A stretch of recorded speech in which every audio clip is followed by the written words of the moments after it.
Welcome, everyone. I'm Andrea Perez Michaela. I use she, her pronouns, or ella in Spanish. I'm the program manager for diversity, equity, and inclusion at the Office for Diversity, Equity, and Inclusion at the School of Public Health. I am very, very excited to welcome you today to our Justice and Public Health speaker series. Before we begin, I first want to acknowledge that the School of Public Health at the University of Minnesota Twin Cities is built within the traditional homelands of the Dakota people. Minnesota comes from the Dakota name for this region, Minnesota Makoche, which loosely translates to the land where the waters reflect the skies.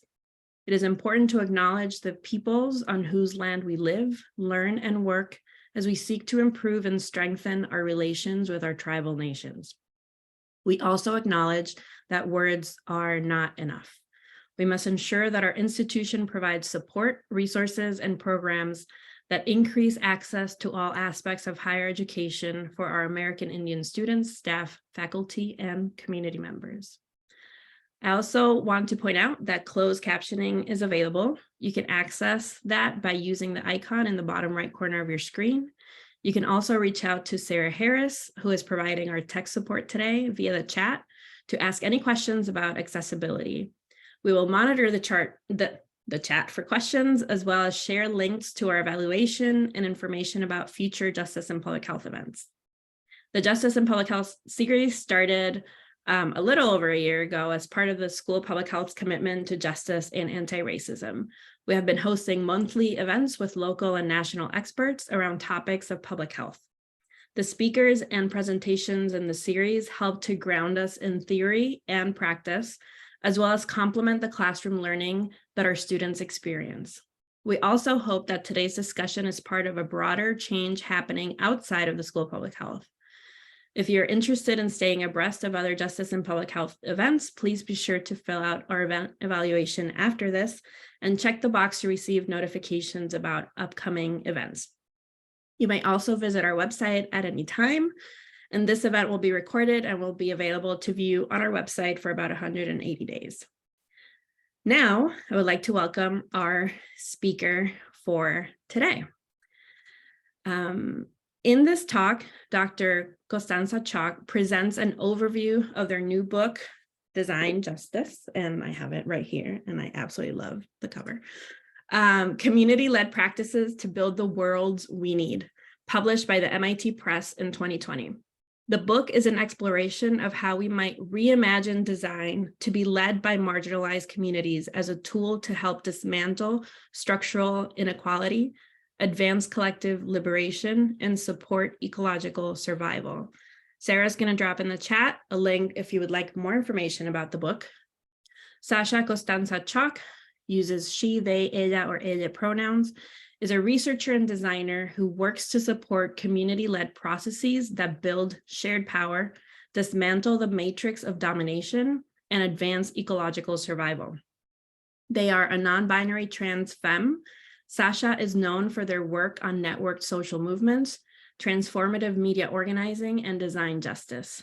Sasha is presently the head of research and sense-making at oneproject.org and associate professor at Northeastern University's College of Arts, Media, and Design. Sasha is also a member of the steering committee of the Design Justice Network. They are the author of 2 books and numerous journal articles, book chapters, and other research publications. Aside from Sasha's presence today, I would also like to welcome Jessica Garcia Fritz. Jessica Garcia Fritz is an associate professor of architecture and the Design Justice Collective's architectural liaison in the College of Design at the University of Minnesota. After working for the Smithsonian's National Museum of the American Indian, she joined the Department of Architecture at South Dakota State University in 2012 to help build the new program. She has led the design of curricular sequences, studio pedagogies, and accreditation efforts. As a citizen of the Cheyenne River Sioux tribe, Itaslipsho, Jessica examines architecture's role in nation-state building through construction histories and the instruments of architectural practice that impacts territories of material extraction in Indigenous lands. So Jessica is going to be leading the Q&A portion of today's program. So I would like to welcome Sasha Costanza Chalk. Take it away. Thank you so much, Andrea. I really appreciate the warm introduction. Thank you, Jessica, for being here as well and for facilitating the Q&A. Thanks, Sarah, Lauren Jones.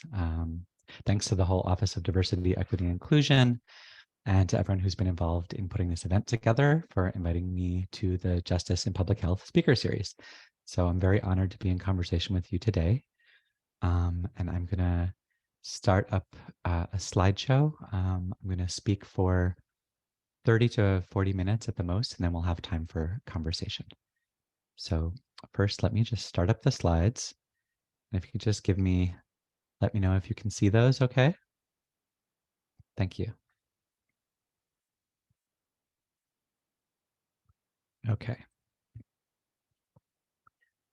So I'd like to start just with an acknowledgement that I'm residing on lands that were stolen from the Massachusetts and Pawtucket peoples, which is known as Cambridge, Massachusetts.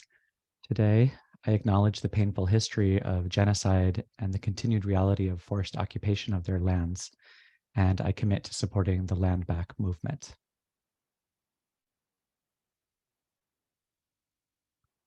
So today I've been asked to share some ideas from my book, Design Justice, Community-Led Practices to Build the Worlds We Need.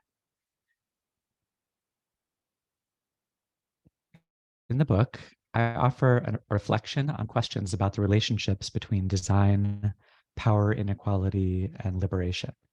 And the book is organized into these chapters, which I'm showing a slide of the table of contents. And the chapters are about values, or what values we encode and reproduce in the objects and systems that we design. Accountability, or who gets to do design in design practices. So how do we move towards community control of these practices? Narratives, or what are the stories that we tell about how things get designed? For example, how do we scope design challenges and how do we frame design problems? Sites, which is about where do we do design and how do we make design sites more accessible to those who are going to be most impacted? And pedagogies, or how do we teach and learn about design justice? The book is freely available from the MIT Press. It's open access, and we shared the link to that in the chat. So please check it out. I'm going to start with a brief excerpt from the book's introduction, and then I'm going to comment on some other projects relevant to the public health field, and then we'll have time for the Q&A. So it's June of 2017, and I'm standing in the security line at the Detroit airport on my way back to Boston from the Allied Media Conference, which is a collaborative laboratory of media-based organizing that's been held every year in Detroit for the past 2 decades. And we're seeing a promo clip for the AMC. It's a place where thousands of people gather each year to share ideas and strategies for how to create a more just, creative, and collaborative world. And as a non-binary, trans, femme-presenting person, it is always a deeply liberating space for me. So I'm coming from a week immersed in this parallel universe. And I'm very tired, but on a deep level, I'm refreshed. And my reservoir of belief in the possibility of better futures has been replenished. But as I stand in the security line in the Detroit airport and draw closer to the millimeter wave scanning machine, my stress levels begin to rise, and my heartbeat speeds up slightly as I near the end of the line, because I know I'm about to be subject to an uncomfortable and humiliating search by a TSA officer after my body is flagged as anomalous by the millimeter wave scanner. And I know this is about to happen because of the particular socio-technical configuration of gender normativity.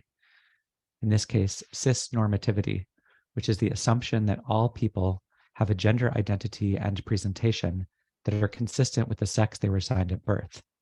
And that has been built into the scanner through a combination of user interface design, the scanning technology, a binary gendered body shape data construct, and risk detection algorithms, as well as the socialization, the training, and the experience of the TSA agents. So an agent motions me to step into the scanner, and I raise my arms and place my hands in a triangle shape, palms facing forward above my head.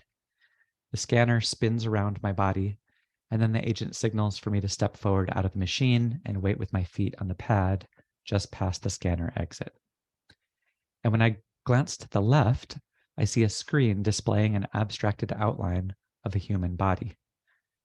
And as I expected, a bright fluorescent yellow block on the diagram highlights my groin area. And I'm showing this on the slide image. The images side by side, images of a touchscreen interface for operators of the millimeter wave scanner. And on one side, you see a cartoon-like silhouette of a person with their chest area highlighted in fluorescent yellow. And on the other side, you see their genital area highlighted. And the interface includes a blue boy button and a pink girl button. And the operator has to select one of these before they scan for anomalies. And the image is from an article called Traveling While Trans, The False Promise of Better Treatment by Dr. Carrie Gabriel Costello from a 2016 article. So when I entered the scanner, the TSA operator was prompted by the UI to select male or female, prompted by the user interface. And since my gender presentation is non-binary femme, usually the operator selects female. But the three-dimensional contours of my body at a millimeter resolution differ from the statistical norm of female bodies, as understood by a risk algorithm designed by the scanner manufacturer and its subcontractors, and trained by an army of workers tasked with labeling and classification, as scholars like Mary Gray and Lily Irani remind us. So if the agent selects male, then my breasts are large enough, statistically speaking, in comparison to a normative male body shape in the database to trigger an anomaly warning and a highlight around my chest area. But if they select female, my groin area deviates enough from the statistical norm to trigger the risk alert. And in other words, I can't win. It's a socio-technical system that's hardwired to mark me as risky, and that triggers an escalation to the next level in the security protocol. And in fact, this is what happens on this day in Detroit in the airport coming back from AMC. I get flagged. So now the agent asks me to step aside and asks for my consent to a physical body search. And typically at this point, once I'm close enough, now the agent becomes confused about my gender. So this presents a new problem because the next step in the security protocol is for either a male or female TSA agent to conduct a body search by running their hands across my arms and my armpits, my chest, my hips, my legs, my inner thighs. And according to TSA policy, quote, if a pat down is performed, I love how they call it pat down. That sounds so cute, right? Anyway, it will be conducted by an officer of the same gender as you present yourself, end quote. So as a non-binary trans femme person, I present a problem that's not easily resolved by the security protocol. Sometimes the agents assume I prefer to be searched by a female agent, sometimes male. Occasionally they ask what I prefer. And unfortunately, I can't just be honest and say, I prefer that you not body search me. Today, I'm particularly unlucky. So a nearby agent who I read as male is observing the interaction. He loudly states, I'll do it, and strides over to me. And I say, aren't you going to ask me what gender agent I prefer? And he pauses, then begins to move toward me again. But the other agent, who I read as female, stops him. And she asks me what I would prefer. But now I'm standing in public. I have two TSA agents on each side of me. There's a line of curious travelers watching the whole interaction. Ultimately, one of the agents searches me, makes a face as if they're uncomfortable as I am, and I'm cleared to continue onto my gate. So the point of this story is to provide a small but concrete example from my own daily lived experience about how larger systems, including norms, values, and assumptions, are encoded in and reproduced through the design of socio-technical systems, or in political theorist Langdon Winner's famous words, how artifacts have politics. In this case, cis-normativity is enforced at multiple levels of my interaction with airport security. So the scanning technology, the data set, the risk assessment algorithm, the operator practices, they are all designed based on the assumption that there are only two genders, that gender presentation conforms with so-called biological sex, and anyone whose body doesn't fall within an acceptable range of deviance from a normative binary body type is flagged as risky and subject to a heightened and disproportionate burden of the harms, whether small or large, of airport security systems and the violence of empire they instantiate. So gender nonconforming people are disproportionately burdened by the design of millimeter wave scanning technology and the way the technology is used. The system is biased against us, or to use Oski's term, it's a misgendering machine. Most cis people are unaware of the fact that these scanners operate this way, and most trans people know because it directly affects our lives. Of course, these systems aren't only biased against trans people. They're biased against Black people who frequently experience invasive searches of their hair, as documented by ProPublica, against Sikh men, Muslim women, and others who wear head wraps, as described by sociologist Simone Brown in her brilliant book, Dark Matters. And I'm showing an image of the cover of Simone Brown's book, Dark Matters. As Brown discusses, gender itself is racialized. Humans have trained our machines to categorize faces and bodies as male and female through lenses tinted by the optics of white supremacy. Airport security is also systematically biased against many disabled people who are likely to be flagged as risky if they have non-normative body shapes, if they use prostheses, and of course, anyone who is simultaneously gender nonconforming, Black or Indigenous, Muslim, immigrant, and or disabled, well, then you're doubly, triply, or multiply burdened by and face the highest risk of harms from this system. So, for example, for me, my white skin, my US citizenship, my institutional affiliation with a university all place me in a position of relative privilege. So I'm certainly going to be spared the most disruptive and harmful possible outcomes of security screening. I'm not going to have to worry that the process leads to my being placed in a detention center or in deportation proceedings.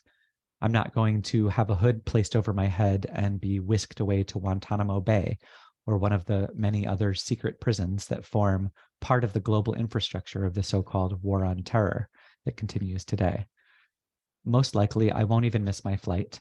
I'll just be briefly detained for what security expert Bruce Schneier describes as security theater.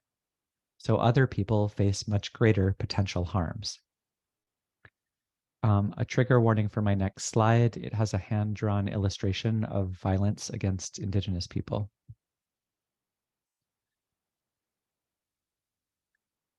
This is an image of it's an illustration of a colonizer named Vasco Núñez de Balboa in 1513, having his dogs devour 40 Caraqua third gender people in present-day Panama because he read them as men in women's clothing and thought they were satanic. It was originally published in 1594 by Theodore de Bry. I include this slide to emphasize that the violent erasure of trans and gender nonconforming people isn't something new. It's not, it's not new. The bills that are being passed in state after state right now are not something new. This is all rooted.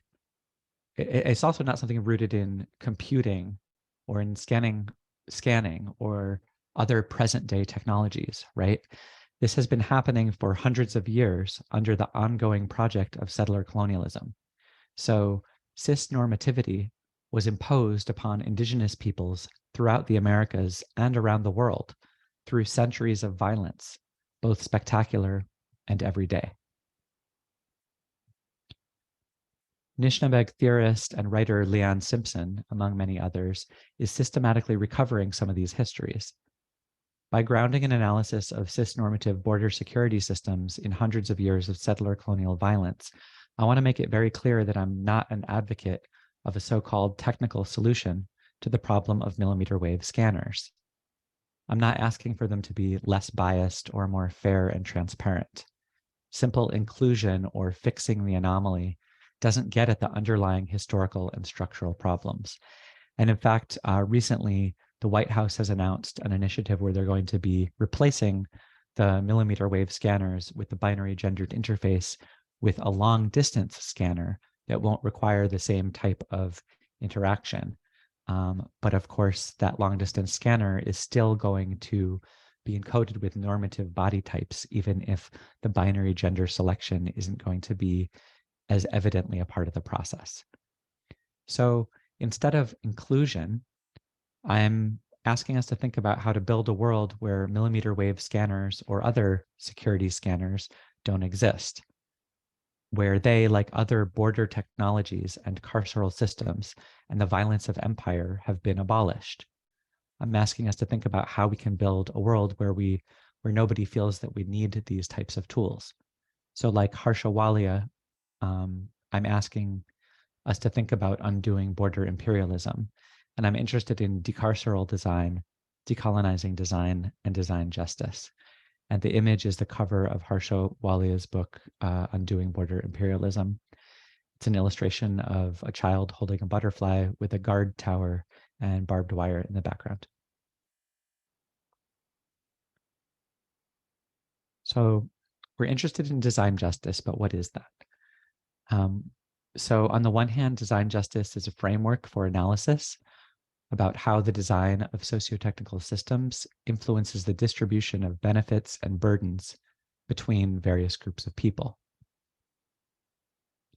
And design justice explicitly focuses on how design can reproduce and or challenge the matrix of domination, which is a term developed by Black feminist scholar, sociologist, and past president of the American Sociological Association, Patricia Hill Collins, to refer to race, class, and gender as interlocking systems of oppression. This is an image of a pencil illustration of Patricia Collins side by side with the cover of her book, Black Feminist Thought. The matrix of domination is a conceptual model that helps us think about how power and oppression, privilege and penalties, benefits, burdens, and harms are systematically distributed. So when she introduces the term in this book, Black Feminist Thought, Collins emphasizes race, class, and gender as three systems that historically have been the most important in structuring most Black women's lives. And she notes that we could extend the term to include any and all systems of oppression that mutually constitute each other and shape people's lives. So design justice calls for our ongoing attention to the ways that design processes of all kinds, like graphic design, interaction design, industrial design, service design, design of the built environment, urban planning, the design of health services, and so on, may tend by default to reinforce the matrix of domination. So design justice doesn't mean there's one best approach to design processes. It asks us to be more intentional and to choose whether we want our work, no matter what type of object or system or place or process we're designing, do we want it to contribute to dismantling or reproducing inequalities?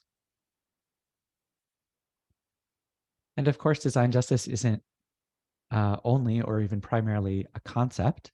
It's a community of practice, or actually multiple communities of practice that have some intersections and interlock.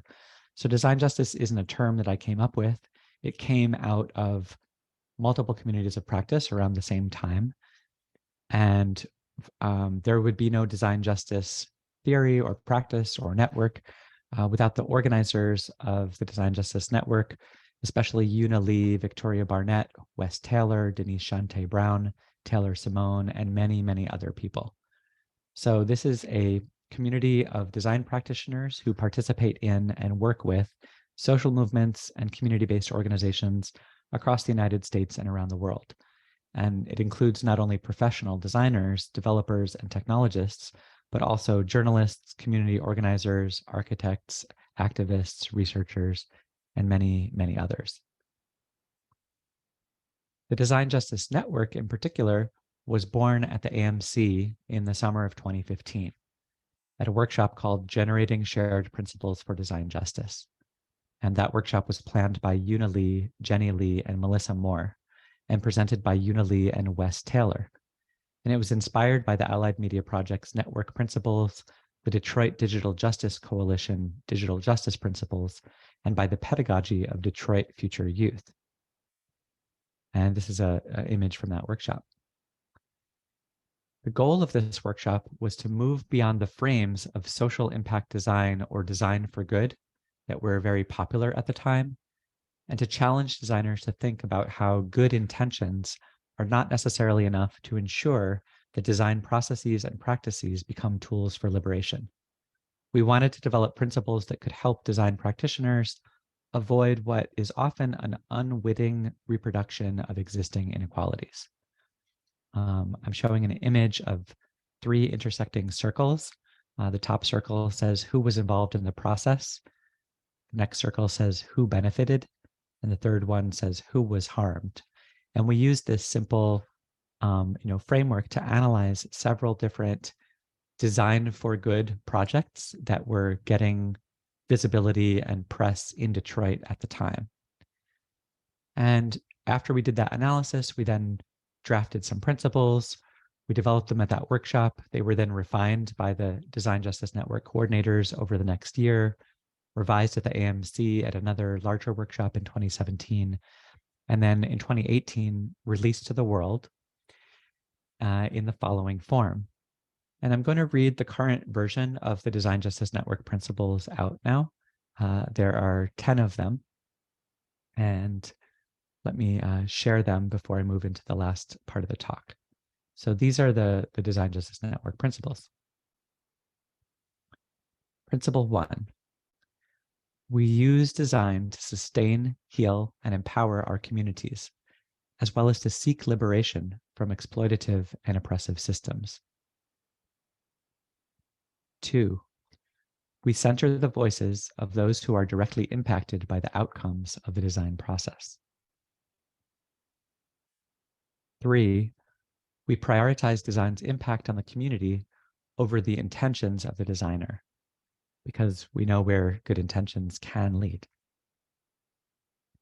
4.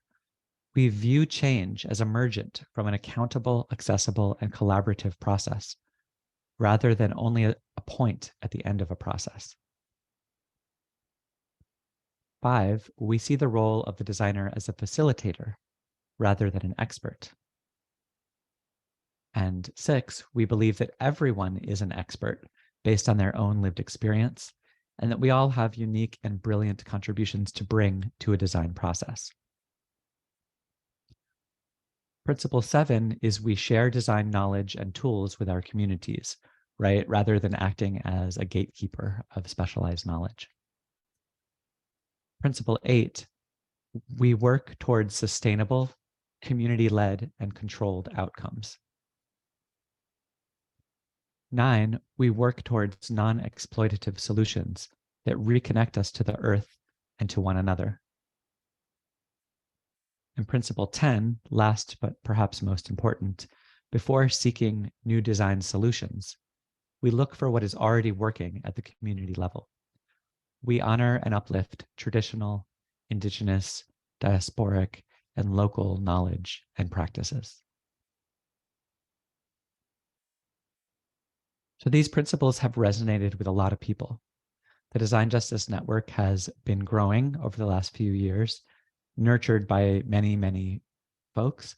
So by 2023, our network has grown to include 3 network coordinators, an active process of care circles, active working groups, a zine series, regular gatherings, both virtual and in person, workshops and talks, a steering committee with 7 members, 16 local nodes that are self-organizing in cities around the United States and around the world, over 350 members who commit monthly time and or money, and more than 2,000 signatories who support the principles. And if you're interested, we encourage you to become a member. Check it out at designjustice.org. Now, I'm often told something like, these principles sound really great, but what do they look like in practice?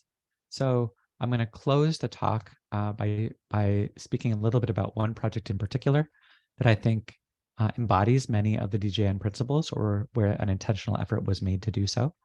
And this is the Make the Breast Pump Not Suck Collective. The collective members are Kate Cronteras, Jen Roberts, Rebecca Michelson, Alexis Hope, Catherine D'Ignazio, and Whitney Robinson.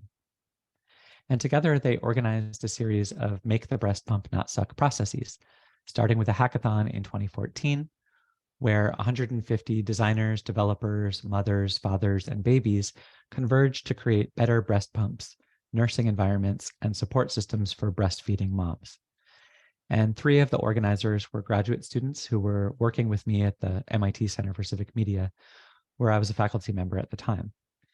The event produced multiple interesting prototypes. It received over 90 articles in the global press, viral attention on social media, and afterwards, the collective produced a documentary, created a Facebook community, and wrote 2 peer-reviewed research papers. But they were critical of the ways that the media coverage of the hackathon framing kept drawing the focus back onto medical device innovation, even while they were learning from community-based organizations that policies and norms were actually bigger barriers to people who wanted to breastfeed. So in 2018, in part inspired by the Design Justice Network principles, they expanded the hackathon to include a policy summit. And this time it was focused on improving both the design of breast pumps as well as the policies and norms that push breastfeeding people, especially low-income people of color, away from breastfeeding. So the series organizers worked to create a space that was inclusive, centered the experience and expertise of low-income women of color and reproductive justice organizations, and supported participation by mothers with infants and young children. And to prepare for that event, they collaborated with multiple community-based organizations. They conducted nationwide research. They published a book called Speaking Our Truths, 27 Stories of What It's Really Like to Breastfeed and Pump in the United States. They curated an art exhibit and more. So the organizers felt like this was a big improvement, but still the institutional location at Massachusetts Institute of Technology made it difficult to avoid a traditional expert narrative in the media. And that goes against multiple Design Justice Network principles.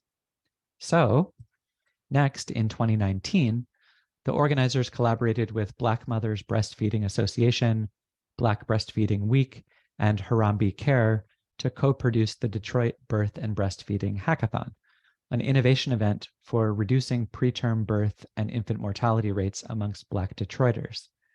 And this time it was more fully localized and controlled by community-based organizations.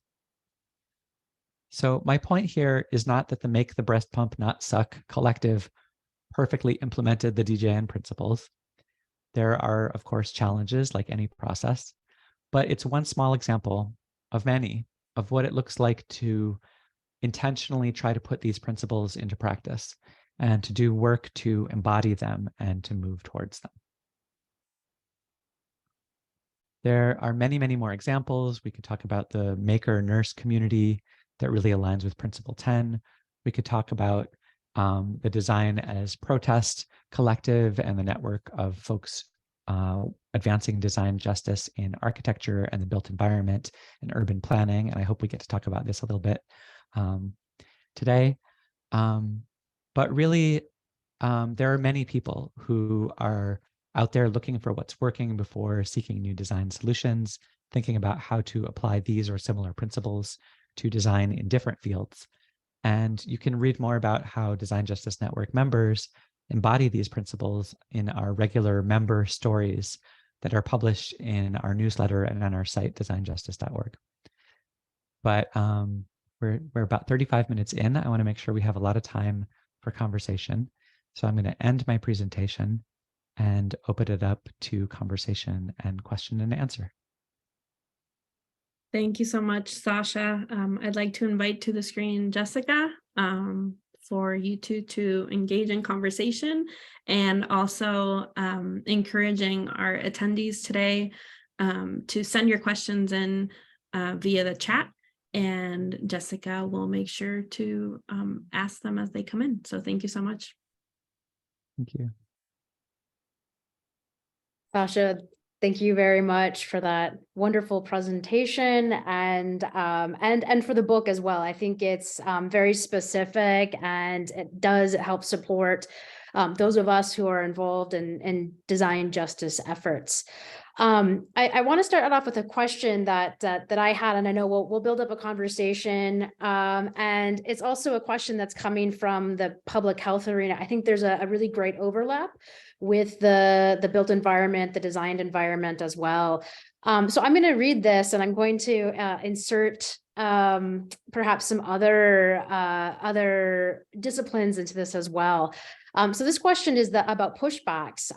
One of the pushbacks that are given in public health, higher education, and I would argue also in our architecture or design education, is very on par with white supremacy. It's the legitimacy of advanced degrees and expertise and the discreditation of lived experiences with or without degrees.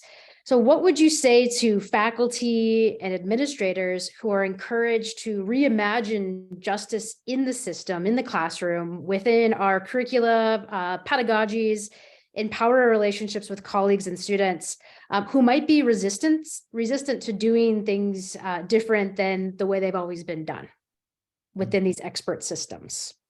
Yes. Oh my gosh, that's such a great question and such a difficult one too, right? And I think that is a very interesting tension, right? Where one of the principles is, we talk about, instead of expertise, we talk about facilitation. We talk about everyone being an expert. But yeah, that you're absolutely right. That language can be flipped and then weaponized. In particular against Black and Indigenous folks and against people from other marginalized communities, where it's like, we've done all this work to, to get the letters, to get the degrees. And then people come and say, well, that means nothing. You don't have additional credibility just because of that. My version of truth is just as important as yours. So I think, for me personally, I feel like we would have to look at sort of the directionality within the matrix of domination of where the critique is coming from. So if someone who's kind of like occupying a highly privileged position within the matrix is trying to use the language of lived experience to discredit the credentials, traditional credentials of someone who's minoritized or marginalized within that matrix of domination, then it's questionable. So another thing that I have been in conversation with a lot of folks about is, saying that different types of experience are valid in a design process doesn't mean that all of the work that we might do to gain specialized skills and deep knowledge, like whether it's book knowledge or practical knowledge from the field of, I've built many computing applications myself personally, right? And I've been part of teams that do that. And I've learned a lot through that process. And that's a type of specialized knowledge that's valorized. And so if I'm having a meeting with some community leaders and we're talking about, well, we want to build a web application, then I don't think it's bad for people to say, oh, hey, Sasha, you know a lot about that. Let's talk about that and rely on some of your, history knowing that. I think it's more about being more open to a multiplicity of types of knowledges. So it's recognizing that, well, someone else in that community meeting might not have web development expertise, but maybe they have very, very deep expertise in some other domain that isn't as valorized or recognized under current, institutional credentialing systems.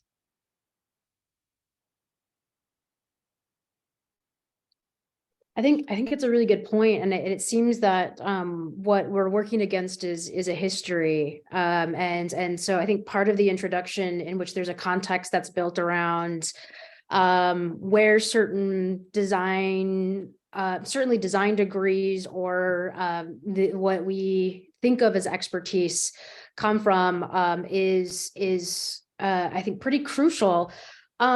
Especially as you talk about it in regard to the Industrial Revolution, where in which modernism started to set up certain universal standards So I'm wondering if you can talk a little bit about I think the use of the word principles is very intentional, right? Because it's not something that is it seems like it's working against universal standards and these universal approaches to what we would maybe call best practices, right? So is this something that the Design Justice Network is actively having to work against, which maybe these cognitive shortcuts that are built around universal systems or best practices, which I think sometimes becomes fairly pervasive, certainly in the academy? Yeah, definitely. I think that's a really great observation. Like we definitely we did not set out to try and produce a set of standards or a set of best practices for designers. We wanted to really root what we were trying to do in principles, which we felt could then people could then take into their various domains and try and figure out how they might apply. And I think that you're highlighting a really interesting tension, or a space of trouble, which is that on the one hand, we're not opposed to standards. For example, accessibility standards have definitely helped advance, web accessibility and user interface design across a range of different impairments, right? So we've learned more. There are patterns, there are design libraries, there are templates, and there are standards. And if you don't hit the standards, you can be, in violation of federal law. And so that provides a whole incentive structure, in theory, for companies to improve accessibility in certain known ways. And at the same time, again, this is that productive tension, right? At the same time, the standards are a baseline. They shouldn't be a ceiling, and they don't necessarily address all different types of impairments. And they're often not even really met. And so there's a constant sort of battle to even meet those baselines while not allowing them to become something frozen, and also trying to avoid the temptation to use a checklist approach where designers will then say, well, I met the standards, what more do you want from me? I only have so much time and energy and resources to do this, rather than doing what we're hoping a principled approach does, which is to try and actually build in throughout your entire design process these questions around: who are you privileging? How are you distributing the benefits and burdens? Who are you creating affordances for?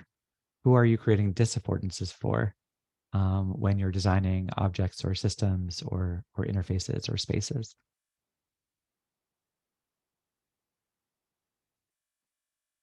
It's a really great. I think that's a really good point about the maybe the local how we might think about. Historically, there's been different approaches to design, placemaking, critical regionalism. These are just some of the design movements. But it seems that this is very much working within principles, not necessarily pushing against certain universal standards, but trying to bring them in to the principles and reflect on them as well. And I think that reflection is something that typically gets pushed to the side in certain design processes, meaning that there's always this work to be productive, to produce, to try to put an object into the world, an artifact into the world, right? The definition of design that you use in the book is very much in trying to work through some type of representation, mark making, orthography. So this conversation around productive tension is, I think, really important, but I'm also wondering then how reflection is built into the principles and some of these practices as well. How long do you take to reflect, to maybe understand some of the impacts? Can you talk a little bit about the reflective practices? Wow, yeah, great question. I'll have to think about that one more in terms of how is reflection built in or not built into the principles. And the principles are a living document. They're kind of in evolution, and I wonder if a future iteration of the principles should include more specific, reference to reflection. I think certainly in practice, a lot of design justice practitioners will definitely speak about reflection and especially listening being a key component of any design process that we feel like is following a design justice approach. The main principle of the Allied Media Network is we begin by listening.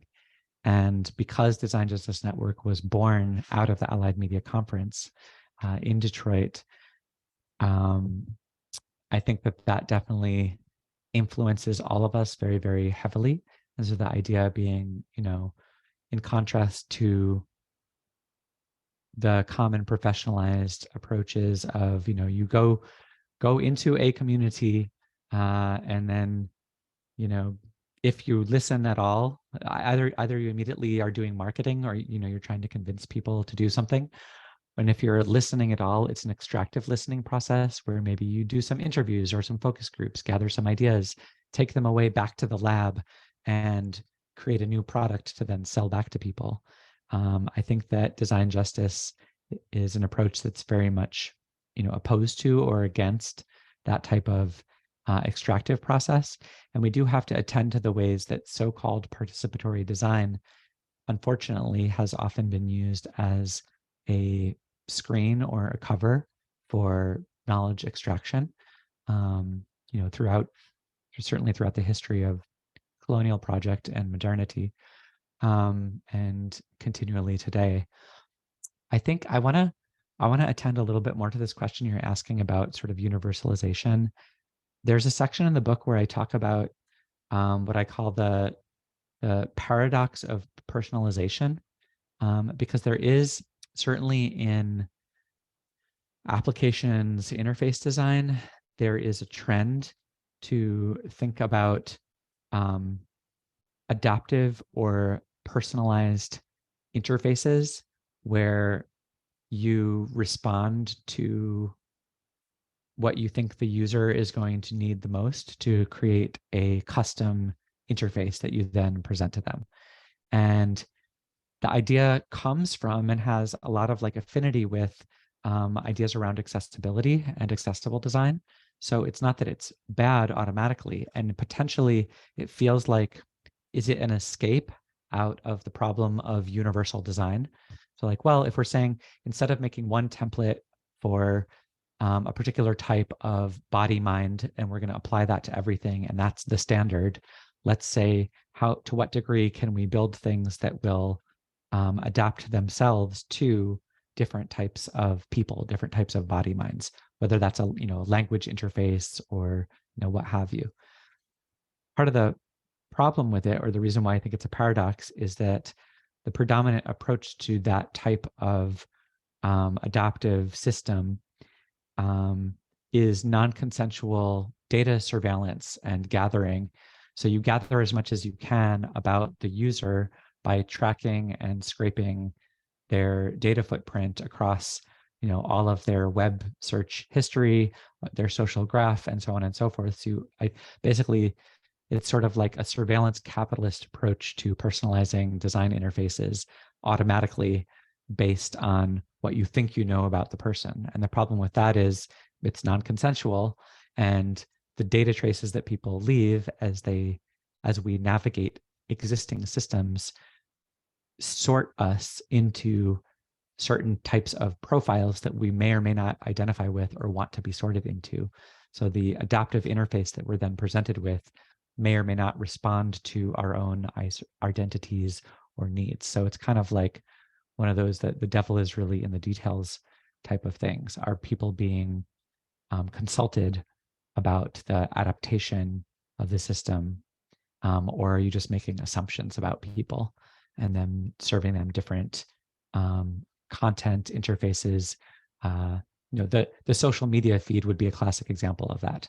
So the feed that you're seeing is not the feed that anyone else is seeing. It's feeding you content based on algorithmic decision making about what you're most likely to look at for longer via eyeball tracking, what you're most likely to click on, what you're most likely to share, and so on and so forth.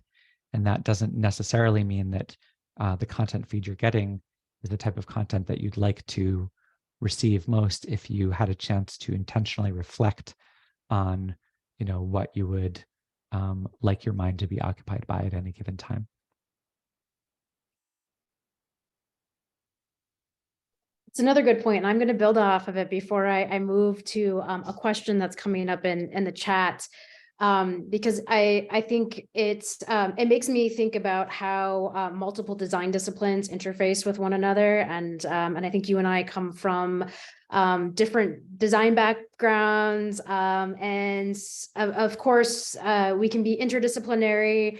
But there is certainly a way that we think and how we engage with the world.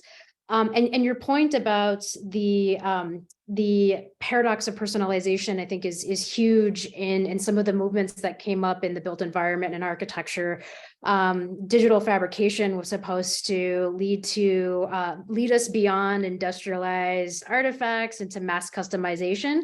But I think what we noticed as architects is that we were very much led into certain types of designing based on some of the equipment that was certainly, or the instruments that impacted the way that we were making certain artifacts, like CNC routers, or even the digital interface itself. So it makes me think about how there's design that designs designers as well, and that as architects, we have a different relationship ontologically, certainly students, on the way that they interact with some of these practices, as well as the instruments, because I think so much of what we talk about in design are outcomes, artifacts, but design justice, it's focusing more on the practices and the processes as well. I think this is something that becomes certainly prevalent throughout all design schools. I love that. Yeah, go ahead. Yeah, no, I love this. And I want to talk about this with you, even more now, this idea of the interfaces and the tools, designing us and really structuring, the ways that we work, and then the types of processes we engage in and the types of projects that we'll produce. And the CNC, that's such a great example. So it's like mass customization, great. And also the materials we're going to use, now it's requires computers, requires the digital interface. It removes us from, working with materials with our hands. So then it's going to de-privilege or sideline other ways of designing and building. And in particular, different forms of indigenous knowledge and design around architecture or making things. It's going to require a different type of energy footprint.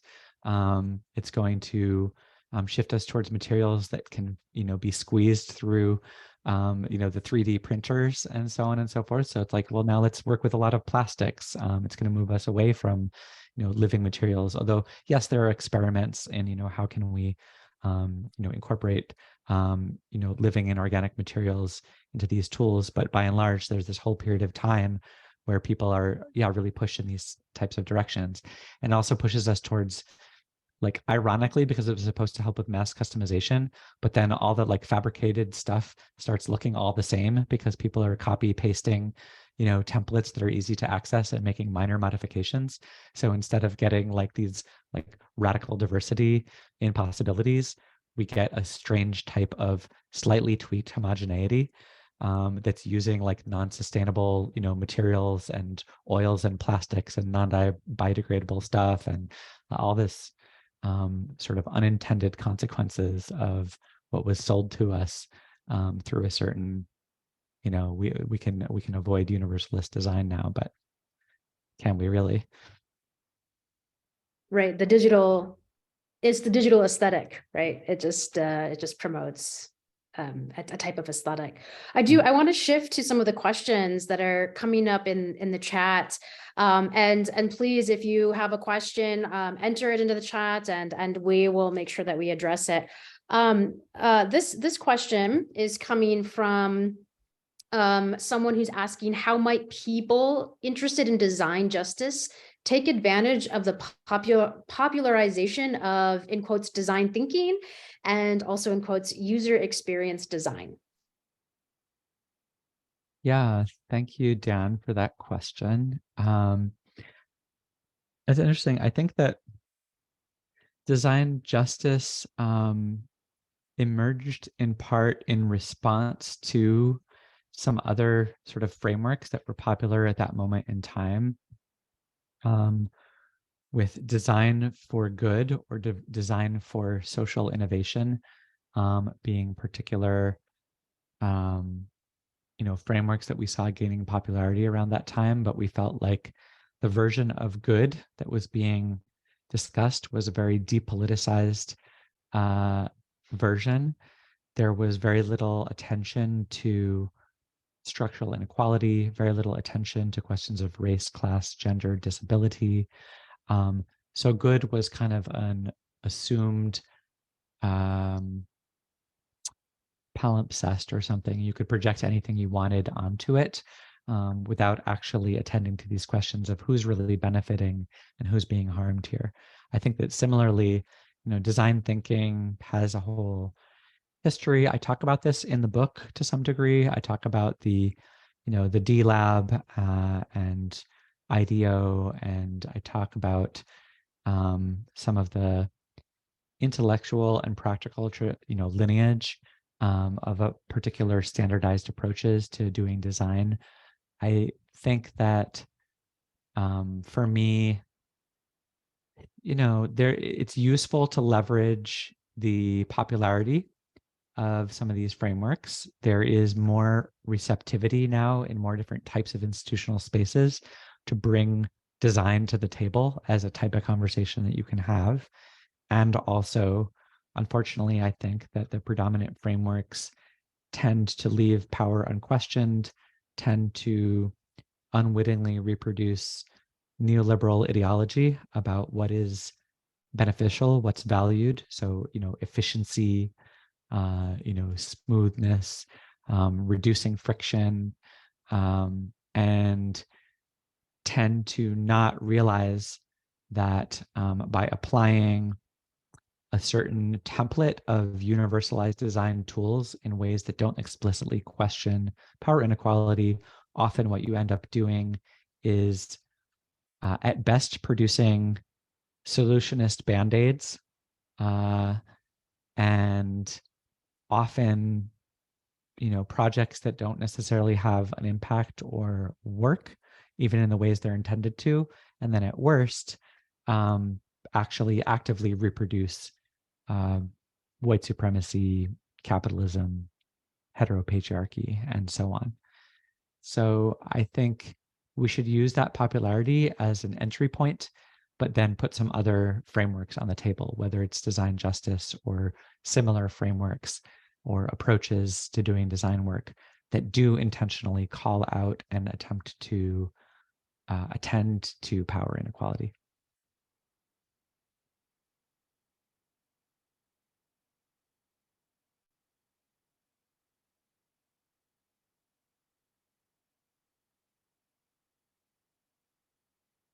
Just a moment, I'm reading one of the questions.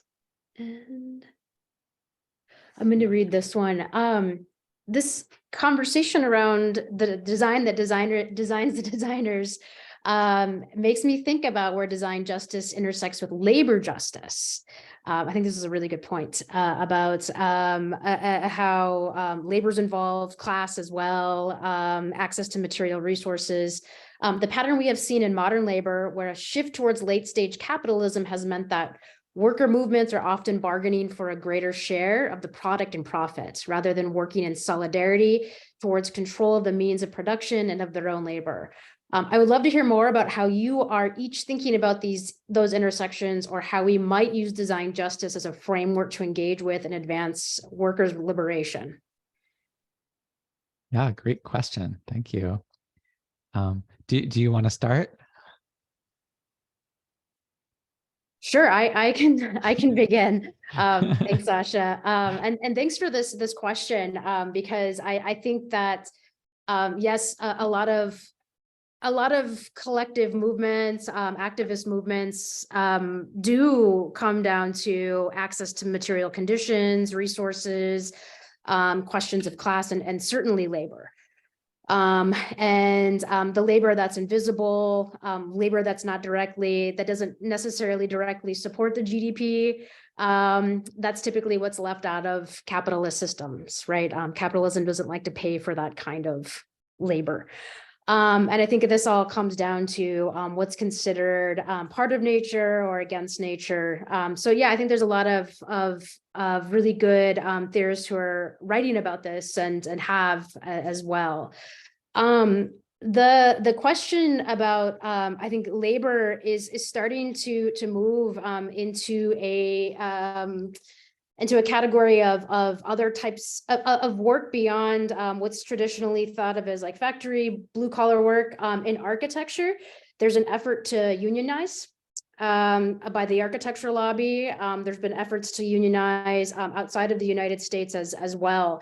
And I think this comes back to the question of expertise and professional organizations that, Sasha, you bring up in the introduction of the book, that many of us belong to professional organizations. In order for architects to practice, we have to be licensed.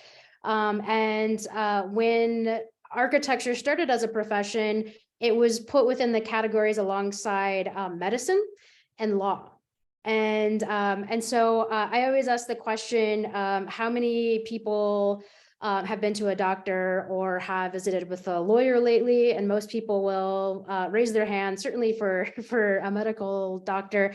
And then ask the question, how many of you have worked with an architect before? And not many people have. So to think about what kind of gatekeeping comes from licensure and professionalization is I think a really big question right now, certainly in design justice. And the reason why union and labor efforts haven't really been put forth within design fields is because it's typically seen as unprofessional. So there's a lot of conversations happening right now around issues of labor in the design fields. Now, I think that there's also really important discussions to have around even the outcomes of the built environment on other forms of labor.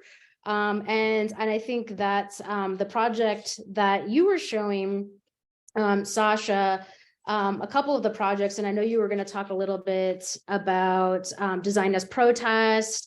But the Future of Breastfeeding project is one that is very much talking about labor practices as well, I think. And I'll let you go ahead and. No, yeah, thank you for that and for the question and for this conversation is really fascinating. Let's see. I think that absolutely design justice has a lot to say about what we need to do to organize as workers and to try and shift control of the means of production out of the hands of the capitalist class.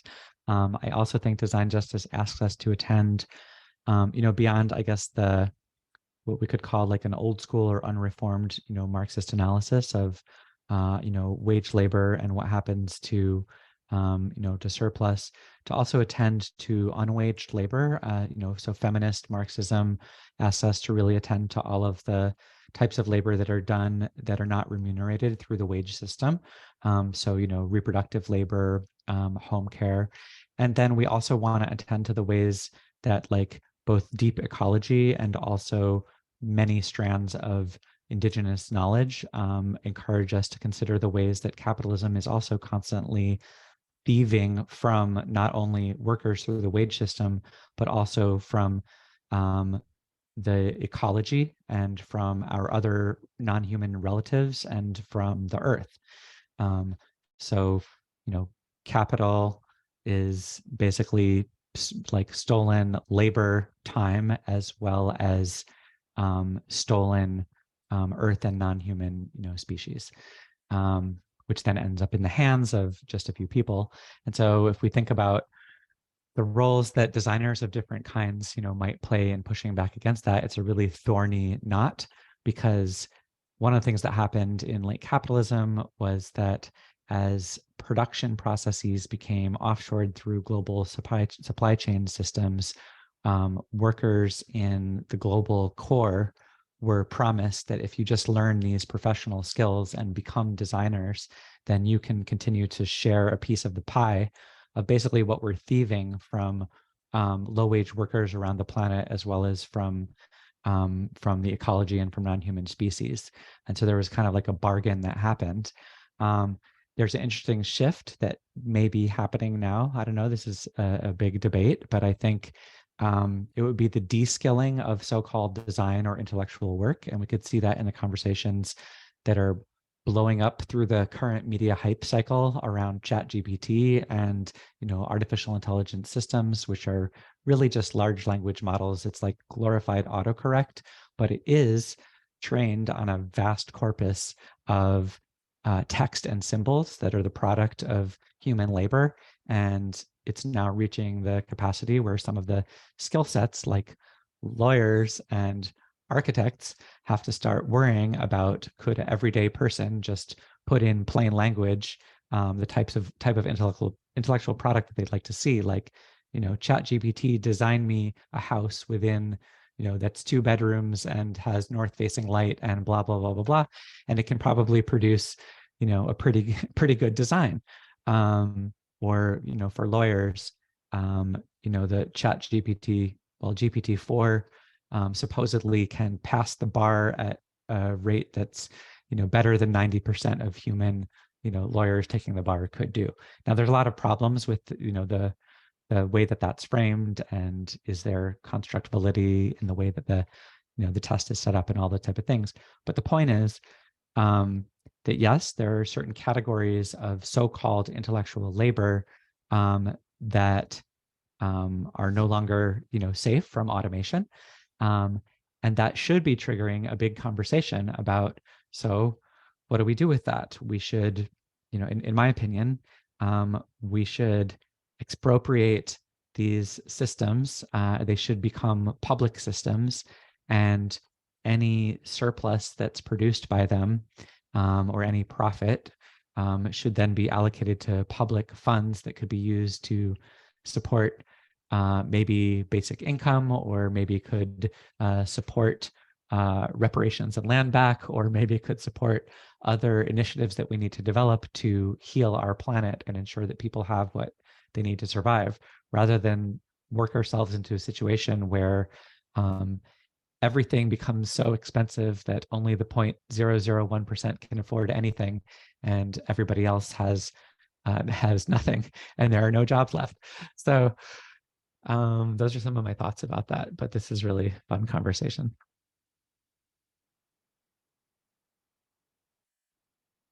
I agree. And I think we are running out of time. And I see Sarah has placed the evaluation into the chat. Sasha, it's been really great discussing your work with you. And Andrea, I'll turn it over to you to offer any closing remarks. No biggie, just closing remarks after listening to the two of you. I echo everything that you two have discussed. I really, really, really appreciate being a witness to this conversation. You've certainly, as an equity practitioner, you've certainly given me a lot to think about in terms of not only how I approach my work, but also additional tools that I thought maybe were outside of my industry, but I think are definitely not only complementary, but I would say even necessary for the work that we do. So I really, really appreciate the conversation. Sasha, we're eternally grateful for your time, for your commitment to this work, and also for your presence today. So thank you so much for being able to share space with us. Jessica, thank you for your knowledge and your ability to facilitate the conversation, really being able to manage not only the questions, but really finding the connections between the work that you all do and also within the context of justice in public health. So thank you both. Again, my deep appreciations.